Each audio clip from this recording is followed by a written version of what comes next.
Hello అండి, నేను doctor Kranthi, gynaec laparoscopic surgeon and obstetrician. ఇవాళ మీకు ఒక డెలివరీలో స్టేజెస్ గురించి చెప్తాను. డెలివరీలో స్టేజెస్ అంటే లేబర్ పెయిన్స్ వచ్చినప్పటి నుంచి డెలివరీ అయ్యేంత వరకు స్టేజెస్ని ఆ స్టేజెస్ గురించి చెప్తాను. ఆ స్టేజెస్ ఏంటంటే 3 స్టేజెస్ ఉంటాయి. స్టేజ్ 1, స్టేజ్ 2, స్టేజ్ 3 అని. స్టేజ్ 1 అంటే ట్రూ లేబర్ పెయిన్స్, అంటే అసలైన కాన్పు నొప్పులు వచ్చినప్పటి నుంచి ఫుల్ డైలటేషన్, అంటే బెడ్ వచ్చే ద్వారం ఉంటుంది, ఆ ద్వారం ఫుల్ డైలటేషన్ అయ్యేంత వరకు స్టేజ్ 1 అంటారు. స్టేజ్ 2 అనేది ఫుల్ డైలటేషన్ నుంచి బిడ్డ బయటపడేదాన్ని స్టేజ్ 2 అంటారు. స్టేజ్ 3 అనేది బేబీ డెలివరీ అయిన తర్వాత నుంచి దాంతోపాటు మెంబ్రెయిన్స్ అంతా బయటపడేంత వరకు స్టేజ్ 3 అంటారు. స్టేజ్ 1లో మళ్ళీ 2 ఫేజెస్ ఉంటుంది, లేటెంట్ ఫేజ్, యాక్టివ్ ఫేజ్ అని. ఇప్పుడు ఈ స్టేజెస్ ఎలా చేస్తారంటే గర్భసంచి ముఖద్వారం బట్టి చెప్తారు. ముఖద్వారము ఎప్పుడు క్లోజ్గా ఉంటుంది.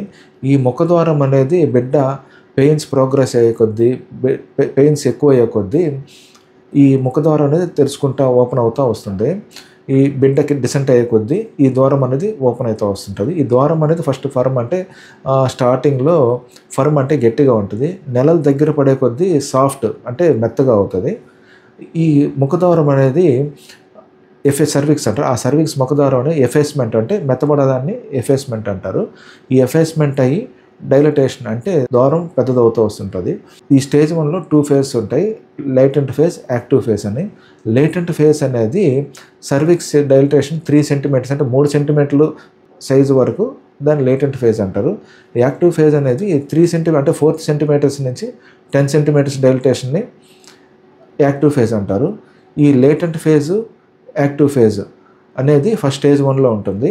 ఈ ఫస్ట్ స్టేజ్ అనేది మొదటి కానుపోలకు కానీ రెండో కానుపోలకు కానీ తేడా, టైం డిఫరెన్స్ ఉంటుంది. ఈ స్టేజ్ 1 అనేది మొదటి కానుపోలతో కంపేర్ చేస్తే రెండో కానుపోలకు కొద్దిగా తక్కువ ఉంటుంది. ఈ స్టేజ్ 1 అనేది టైం అరౌండ్ 8 అవర్స్ నుంచి యావరేజ్గా 12 అవర్స్ అలా ఉంటుంది. ఈ స్టేజ్ 1లో పెయిన్స్ ఫస్ట్ లేటెంట్ ఫేజ్లో, అంటే సర్వైకల్ డైలటేషన్ 0 సెంటీమీటర్ నుంచి 3 సెంటీమీటర్స్ వచ్చేంత వరకు పెయిన్స్ అనేది కొద్దిగా తక్కువ ఉంటుంది. ఈ యాక్టివ్ ఫేజ్ అంటే 4 సెంటీమీటర్స్ నుంచి 10 సెంటీమీటర్స్, అంటే ద్వారం పూర్తిగా తెరుచుకోవడానికి 10 సెంటీమీటర్స్ అంటారు. ఇది కొద్దిగా పేషెంట్కి పెయిన్స్ ఎక్కువ ఉంటుంది. మీరు గమనించినట్టయితే బేబీ డెలివరీ అయ్యే 1 అవర్ ముందు, 2 అవర్స్ ముందు పేషెంట్స్ పెయిన్స్ ఎక్కువ వస్తుంటారు. చూస్తే మీరు గమనిస్తే గట్టిగా అరిచేస్తూ ఉంటారు, అంటే పెయిన్స్ తట్టుకోలేక. అది యాక్టివ్ ఫేజ్. అలా మనం పెయిన్స్ ఎక్కువైనప్పుడు అది యాక్టివ్ ఫేజ్లో ఉందని మనం గుర్తించవచ్చు. లేటెంట్ ఫేజ్ అంటే ఆ 0 నుంచి 3 సెంటీమీటర్స్ వరకు వచ్చేంత వరకు పెయిన్స్ లైట్గా వస్తుంటాయి, నడుము నొప్పులు వస్తుంటాయి, పొట్ట లైట్గా బిర్ర అవుతుంటుంది. అదే యాక్టివ్ ఫేజ్లో అంటే 4 సెంటీమీటర్స్ నుంచి 10 సెంటీమీటర్స్ వరకు పెయిన్స్ ఇంటెన్సిటీ అంటే పెరుగుతాయి. పెయిన్స్ అంటే నొప్పులు ఎక్కువ రావడం, వచ్చిన పెయిన్ ఎక్కువసేపు సస్టైన్ కావడం, అంటే 30 సెకండ్స్, 40 సెకండ్స్, 1 మినిట్ కూడా పెయిన్ ఉంటుంది.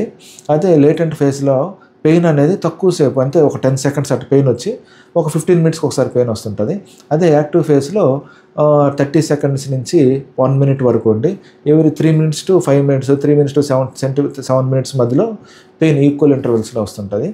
ఇది స్టేజ్ 1. స్టేజ్ 2 అనేది ఫుల్ డైలటేషన్ అంటే ద్వారం పూర్తిగా తెలుసుకున్నప్పటి నుంచి బిడ్డ బయటపడేదాన్ని స్టేజ్ 2 అంటారు. ఇది వచ్చి ప్రైమీస్లో, అంటే మొదటి కానుపోలకి అరౌండ్ 2 అవర్స్ పడుతుంది. అదే రెండో కానుపోలకి, మూడో కానుపోలు అనేది ½ అన్ అవర్ నుంచి 1 అవర్ మధ్యలో అట పడుతుంది. తర్వాత స్టేజ్ 3. స్టేజ్ 3 అనేది బేబీ డెలివరీ అయిన తర్వాత బయటపడాన్ని స్టేజ్ 3 అంటారు. ఇది ఒక ½ అన్ అవర్ లోపల జరిగిపోతుంది, మ్యాక్సిమం 15 మినిట్స్ లోపల అయిపోతుంటుంది. లేదు మ్యాక్సిమం ½ అన్ అవర్ లోపల ఈ స్టేజ్ అయిపోవాలి. ½ అన్ అవర్ కల్లా మించిందంటే మేము ఇంక ఇంటర్వ్యూన్ చేస్తాము. అంటే ఇంటర్వ్యూన్ అంటే మేమే మాన్యువల్గా చేపెట్టి ప్లసెంటా తీసేదానికి ట్రై చేస్తాము. కొంతమందికి ద్వారం మూసుకుని పోతుంది, వచ్చే సర్వీక్స్ అనేది క్లోజ్ అయినప్పుడు ఈ ప్లసెంటా అనేది బయటపడదు. అట్లాంటి వాళ్ళకి మేము కొద్దిగా మత్తు ఇచ్చి ఆ ప్లసెంటా అనేది బయట తీస్తాము. ఈరోజు మీకు చెప్పేది ఏంటంటే ఎప్పుడన్నా కానీ గర్భవతులకి ఏమన్నా బ్లీడింగ్ అవుతున్నా కానీ, పెయిన్స్ కొద్దిగా బ్యాక్ పెయిన్ వచ్చి పొట్ట టైట్ అయినప్పుడు, వెంటనే అంటే నెలలు దగ్గర పడినప్పుడు మీకేమన్నా పెయిన్స్ రావడం, అంటే నడుము నొప్పి రావడం కానీ, పొట్ట టైట్ అవ్వడం కానీ, ఏమన్నా బ్లీడింగ్ అవ్వడం కానీ అయితే వెంటనే హాస్పిటల్కి వెళ్ళిపోండి. హాస్పిటల్కి వెళ్ళి డాక్టర్లు దాన్ని పరీక్షించి అది వేడి నొప్పులా లేకపోతే అసలైన నొప్పులు అంటే ట్రూ లేబర్ పెయిన్సా ఫాల్స్ లేబర్ పెయిన్స్ అని గుర్తిస్తారు.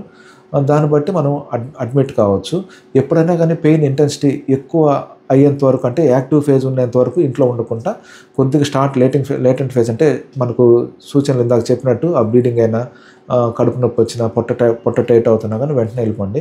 యాక్టివ్ ఫేజ్ ఉన్నంత వరకు వెయిట్ చేస్తే కొన్నిసార్లు రెండో కాన్పులకు మూడో కాన్పులకి మనకు ట్రావెలింగ్లోనే ఆ జర్నీలోనే డెలివరీ అయ్యే ఛాన్సులు ఉంటాయి. ఆ టైంలో బిడ్డకి ఏమైనా ప్రమాదం అయినా కానీ ఆ బేబీని రీసెర్చ్ చేసేదానికి అక్కడ ఎవరు ఉంటారు. కాబట్టి ఎర్లీగానే లేటెంట్ ఫేజ్లోనే మీరు హాస్పిటల్కి వెళ్ళి అడ్మిట్ అవ్వాలి. ఇది ఇవాళ టాపిక్. మరిన్ని టాపిక్స్ కోసం ఛానల్ లైక్ చేయండి, షేర్ చేయండి, సబ్స్క్రైబ్ చేయండి. ఇంకేమైనా టాపిక్స్ గురించి కావాలన్నా కింద కామెంట్ చేయండి. Thank you.